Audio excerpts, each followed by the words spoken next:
And good morning, everyone that's tuning in online. We are going to be in, it looks like session 9 of our quarterly Bible study, Mark chapter 11. We're going to be, looks like reading from verses 15 through 25. But the author of the Bible study says many people face issues related to heart disease. One of the most common problems is arthrosclerosis. Arthrosclerosis or blocked arteries, restricting the flow of blood. Like blockages, restricting blood flow, obstacles can develop in our prayer lives that hinder us from effectively communicating with God. It is important that we recognize these blockages and know how to treat them. So, reading beginning in, let's see, verses 15. It says, "And they come to Jerusalem, and Jesus went into the temple and began to cast them out that sold and bought in the temple, and overthrew the tables of the money changers and the seats of them that sold doves, and would not suffer that any man should carry any vessel through the temple. And he taught, saying unto them, Is it not written, My house shall be called all of the nations the house of prayer? But ye have made it a den of thieves." What translation are we reading out of? Oh, King James, but not the New King James. Let's read.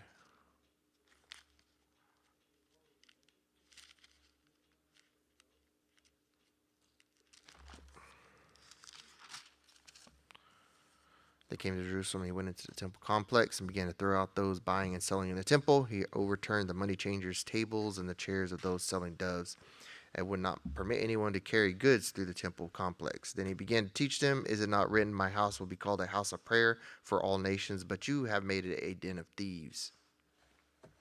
You see, what we're seeing here is the fulfilling of um, prophecy when it was said that he would go and um, change how we looked at things, how we uh, um, went about things, went about our daily lives, our business, because this was a um, common thing in the temple. Um, it says in here, the author, he says, entering the temple complex, Jesus saw that the 35-acre court of Gentiles had become a place of commerce instead of a place of Gentiles, that instead of a place Gentiles could pray. Money changers were exchanging currency because Jewish men were expected to pay a temple tax of half a shekel each year. The tax could not be paid in foreign currencies, which often had the images of pagan rulers or symbols, so it had to be exchanged for temple currency. Those who had traveled for a long distance needed to purchase an unblemished animal for sacrifice, and the temple courtyard offered this service. Now, you might think, or you might look at this situation and be like, well, this is good business. This is what's going on. Um, we, in the course of conducting church, might encounter some things that um, we might recognize as essential or as required to conduct church. Um, us Baptists, we only have two ordinances that we're required to follow, uh, but even following them ordinances doesn't require a whole lot of things to be able to do. Now, we might say that we want to do certain things to mimic or exhibit the ideal image of what we are trying to conduct, what the ceremony or procedure that we're trying to perform. But he only tells us to do certain acts, and so that we need to remember that when we're doing those ordinances, we're performing those things. It only requires um, a clear conscience, a clear mind, and an actual faith in God to be able to do those things. Because it even in the I guess you call them it wouldn't be idols, but it'd be places where we worship, have things written on them that say, "Do this in remembrance of me." It doesn't say, "Hey, you need to pay a tax to be able to do some of these things." It doesn't say that you need to carry out these things in ritual to do those things, and that's what it would become. It would become ritual, and what is happening here is these guys are doing that. They're not really having that clear heart, that clear mind. They're going there just to. It's a routine, and we're coming up on a couple of we're coming up on what's known as the holiday season. Even included in that is Halloween, and it's become routine for a lot of us to be able to celebrate that, as just chalk it up as candy day, right? We decorate, we hand out candy and all that. We don't really acknowledge why those days are why they are. And coming up to Thanksgiving, we have routines in place to feed, to have meals, and all that. And that those things might be good. Those things might be um, serving a purpose. But the real meaning of Thanksgiving is that people survived, and things happened to be able to carry on what was at the beginning of the birth of this great nation. And then going into Christmas, right? We might get caught in the routine, especially those that have kids, of just providing gifts, just providing um, things that are materialistic or things of value to get through the holiday season and finally cap off the new year and say, well, we did this. When in fact, it's a time to remember that God sent his son to die for us. It was the fulfillment of prophecy, and that day um, should be celebrated because it started that entire process for him to um, end up on the cross. And so that day is typically acknowledged as his birthday. But here we see Jesus, who we're talking about with his birthday, is coming in, and instead of finding people worshiping with their heart, he sees barriers, and that what the author is trying to show us here is that those barriers are actually preventing true worship. Just entering the temple and seeing the business and the stuff that's going on, he didn't like it. He didn't like it so much that he started rearranging furniture. He started. It says in there he literally turned them over. He was causing a scene, and that was probably their only way to get their attention. Was to uh, really make it known, not just to the ones he was addressing, but to the entire audience that was in there. It was a huge place. And this also leads into what the overarching message of today's lesson is that to be able to do those things that we want to, and talking about worship or praise God or anything, we have to have all that bad stuff cleared out beforehand. When we go to pray with Him, even praying for dinner and all that type of stuff, we can't have things on our mind that are preventing us from truly worshiping and truly giving Him our attention and our appreciation and our love. In fact, that's what would have prevented him from doing those things that he was called to do if he allowed that to happen. It should be a good example that Christ went to the cross with no sin, no weight on his shoulders, nothing like that. He literally went up there because he had to be the perfect sacrifice. And so what we see here is that cleansing part, when we go to worship God and when we go to do anything for Him, we need to clear out all those barriers. We need to make sure that it's a open path. And so reading on in verse 18. Then the chief priests and the scribes heard it and started looking for a way to destroy him, for they were afraid of him because the whole crowd was astonished by his teaching. And whenever evening came, they would go out of the city. The cleansing of the temple was a direct threat to the Sanhedrin, made up of the scribes and chief priests. When they heard that Jesus had driven out those selling sacrifices and turned over the money changers' tables, they sought how they might destroy him. This was not the first time that a group had conspired to kill Jesus. After Jesus had healed a man with the shriveled hand on the Sabbath, the Pharisees went forth and straightway took counsel with the Herodians against him, how they might destroy him. In that case, Jesus had threatened their man-made rules concerning the Sabbath. In this case, however, this time it was costly financially in addition to the challenge of their authority.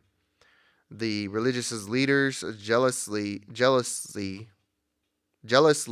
clung to their own authority and power, and it blinded their eyes to the truth of Scripture Jesus quoted. People reacted to Jesus in two ways. The religious leaders feared him. They feared how all the people would react if they harmed Jesus. On the other hand, the crowd was astonished at his doctrine. This had been the disciples' response to his teaching in the Sermon on the Mount. This was also the response of the crowd when Jesus refuted the Sadducees' doctrine in Matthew and later on reading. In Mark's gospel, crowds had been astonished by both the teaching and miracles of Jesus. The cleansing of the temple was both an active demonstration and a clear moment of teaching. Though people were still processing what it meant, the religious leaders were afraid of the consequences of harming Jesus at this point. When evening arrived, Jesus left Jerusalem. As he had done the previous night after the triumphal entry, he returned to his friend's home in Bethany. Bethany was where he was staying during the crowded Passover season in Jerusalem. It served as a place of hospitality, not a refuge from danger for Jesus. Out of jealousy, the religious leaders may have feared Jesus, but he did not fear them. He cared more for the spiritual condition of the Gentiles than he did the man-made rules of the chief priests and scribes. So here again, what we were reading, what he was trying to demonstrate was a teachable moment, and the way he made it, why he made it so caused such a big scene was not only to grab their attention and show them what was being done wrong, but also what we had said earlier is that he was clearing out the way to be able to have that good worship, be able to have that true worship.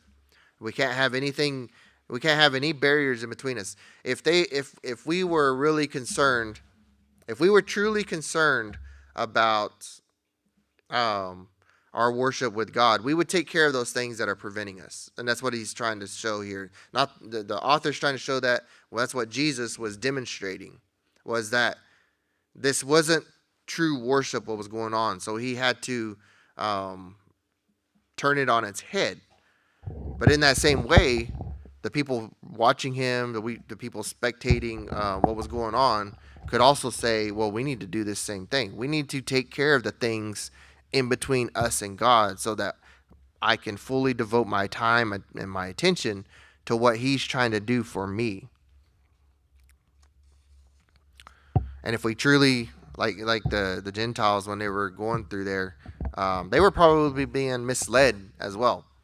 We say when business, in business, there's always, somebody's always trying to get a buck, always trying to take advantage of the situation. Well, that was probably the case here as well.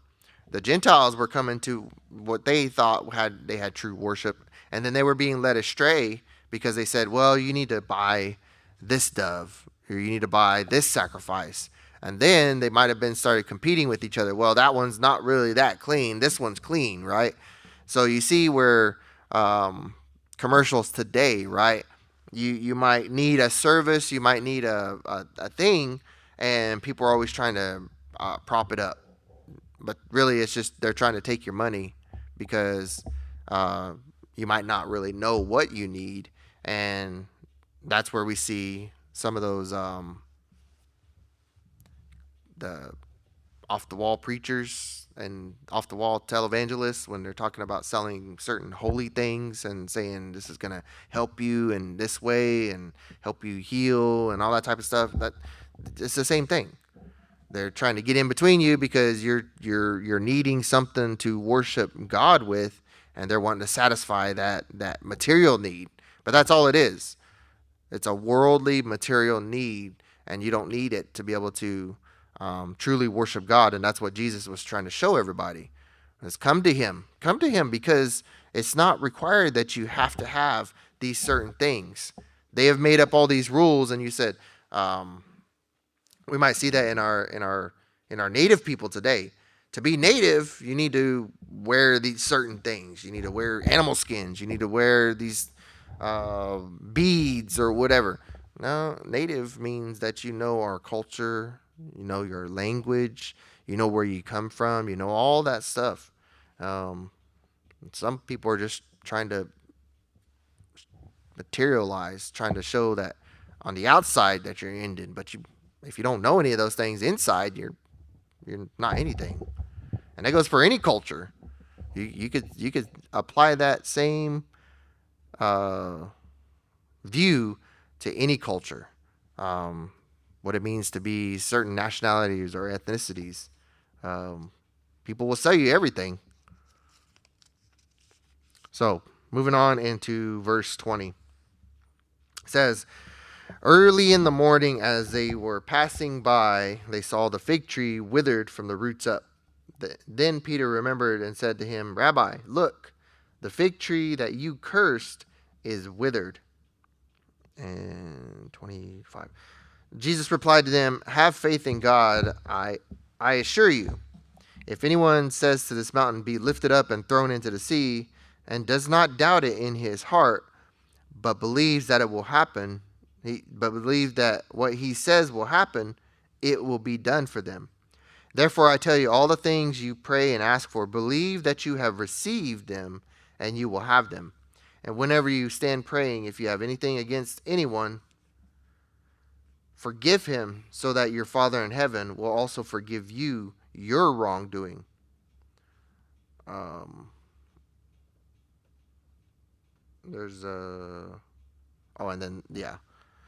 then there's some translations that don't include the next verse, but then there's some that do.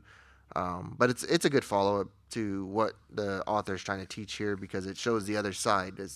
So what we read in 25, it says, whenever you stand praying, if you have anything against anyone, forgive him, so that your Father in heaven will also forgive you your wrongdoing. But if you don't forgive, neither will your Father in heaven forgive your wrongdoing. And again, that's just that opposite thought. When you don't actively do something, if you're actively not trying to do something, the opposite will occur.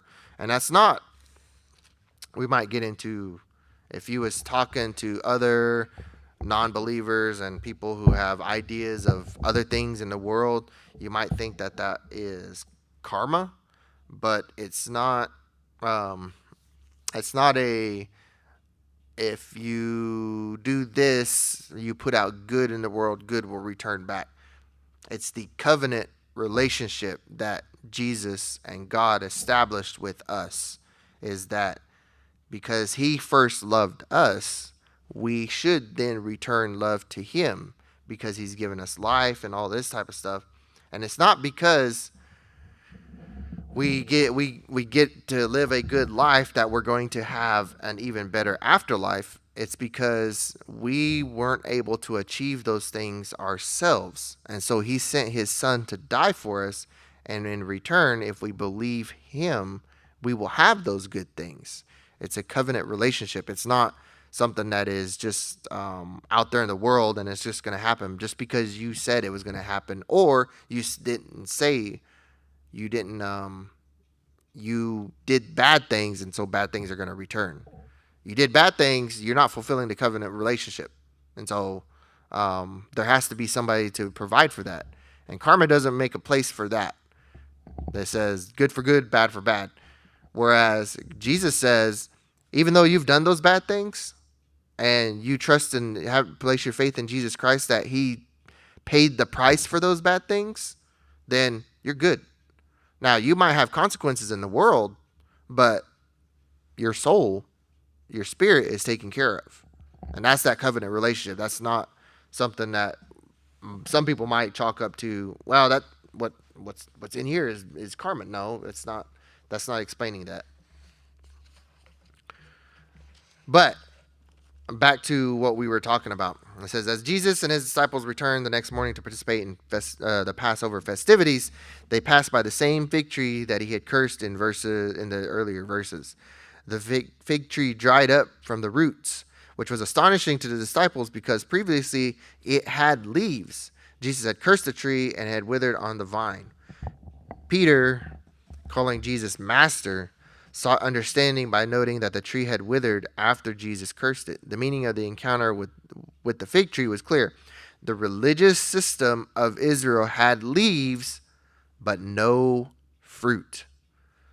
As a tree with no figs can satisfy the physical appetite, neither can a fruitless religion satisfy the spiritual appetite.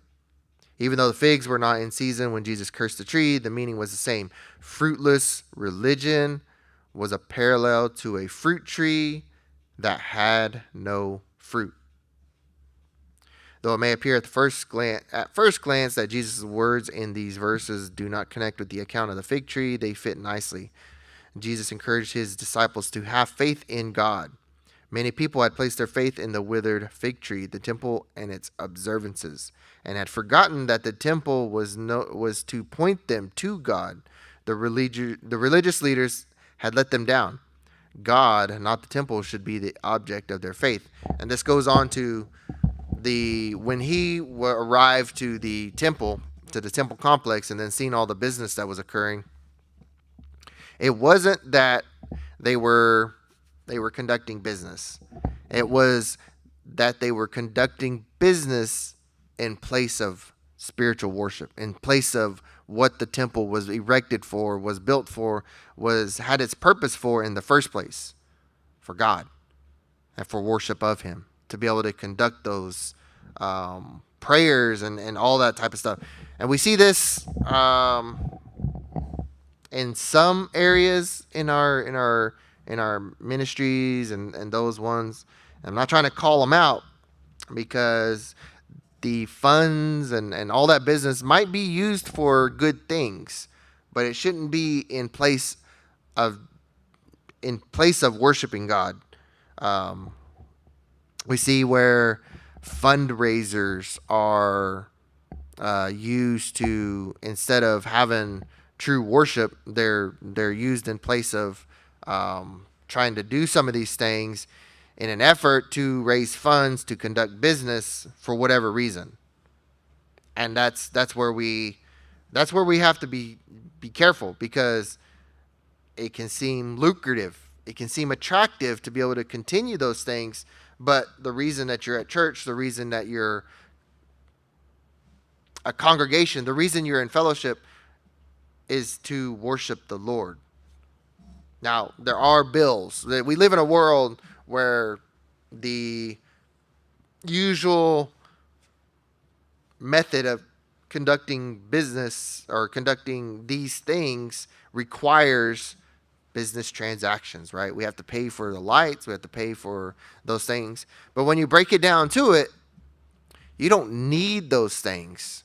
In fact, it would actually probably be better if people were worshiping at their house, conducting house services, all those type of things where, yeah, there's still bills, but it's not that there's a thing in the back of our mind saying, hey, we have to meet these goals this year or this month or this week to be able to keep the lights on, to be able to pay for certain people, to be able to pay for certain services or anything like that. That needs to stay in the background, because what we're trying to do is worship God. And that's what he was trying to show here, is that if you continue doing those things like the fig tree without any fruit, you're going to wither up. You're going to dry up. It's not going to be a good thing.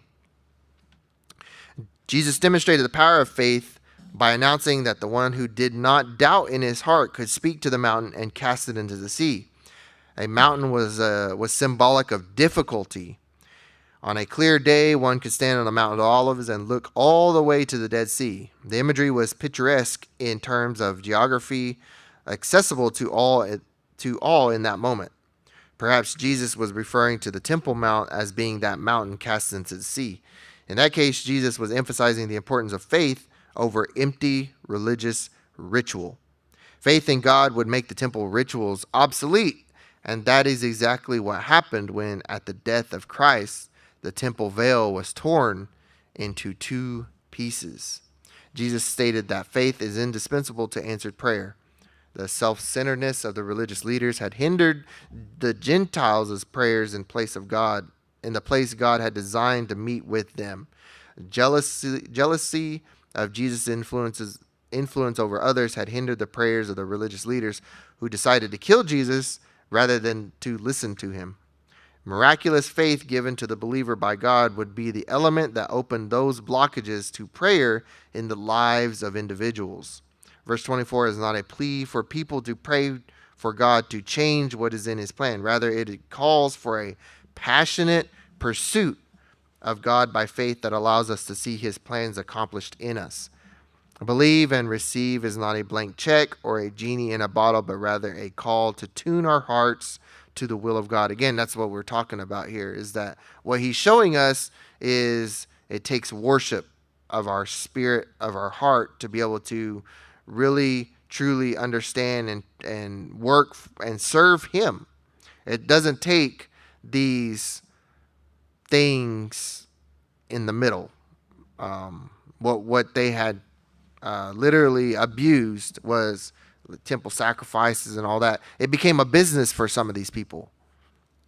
It lost what it really meant, and that's the thing, is that it's not a magic, it's not a wonder, or what do you call it? A this for that type of deal. Exchange. It's literally, he did this for us, and if you believe in it, he will take care of you from here on out. See, in business, there's a this for that. You exchange things. You usually exchange services for money. Even when you're buying like a material thing, like if this was like a book or something like that, when you're buying for it, usually what they're selling is, well, it took so long to design the cover, it took so long to print all this stuff, it took so long to ship it and get it here and all that. So you're paying for time, you're paying for my efforts, when in fact you're just paying for something as a substitute to be able to truly, learn if this was a songbook or something, like learn the songs and all that type of stuff. That's not to say that doesn't fund something good. If somebody had to print all these hymnals, somebody had to take the time and effort to do all that, and it helps us during our worship, but it's not our worship. It's not truly our connection to God, and that's what he was trying to demonstrate through these verses, is that it's about your heart health and your spiritual worship more than it is about the things and the procedures that you're doing. In addition to faith, forgiveness is a prerequisite to answered prayer. Those who pray should examine their hearts to see if they are right with others. Those who are forgiven will embrace a spirit of forgiveness toward others. Those who have experienced the grace of God cannot continue to harbor bitterness toward others. God's grace is undeserved, thus we should realize that forgiveness must be freely granted to others and not earned by them. And this is where the religious leaders and us today as Christians have a responsibility to promote this message and to show the gospel and really focus on this part, because we were saved and we were freely forgiven.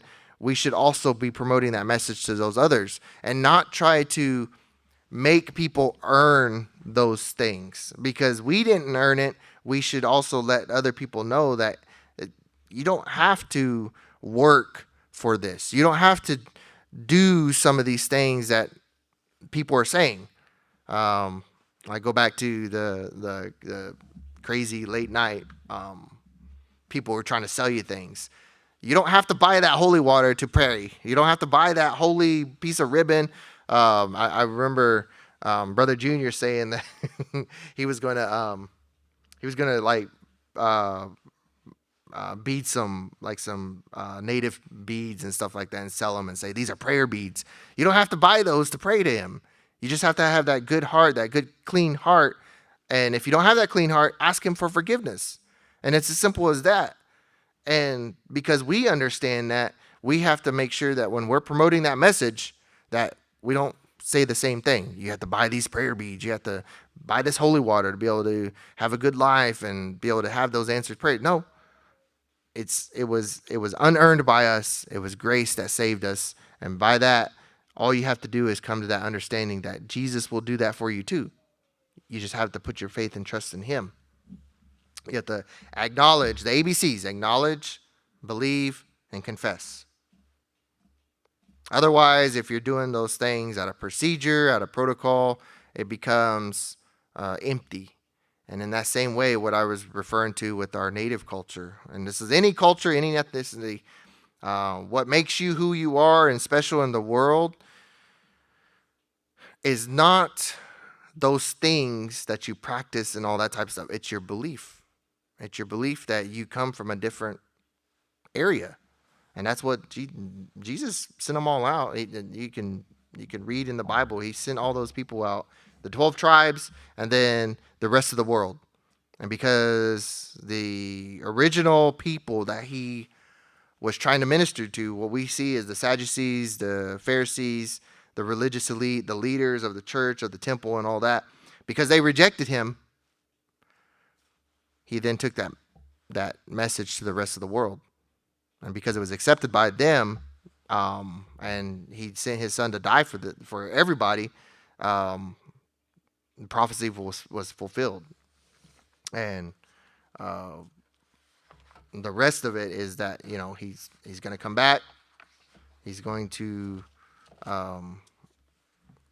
change things even more. And it takes a faith and trust and love in him that's going to happen before to really understand that. Otherwise, you're just, well, if you're really, well, we'll talk about that in the sermon. Any questions? Really, really good lesson.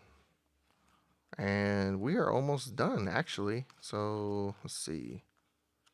We got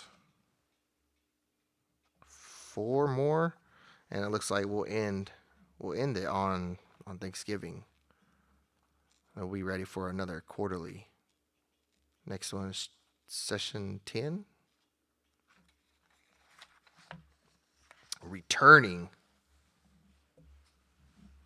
That should be a good one as well. Any questions?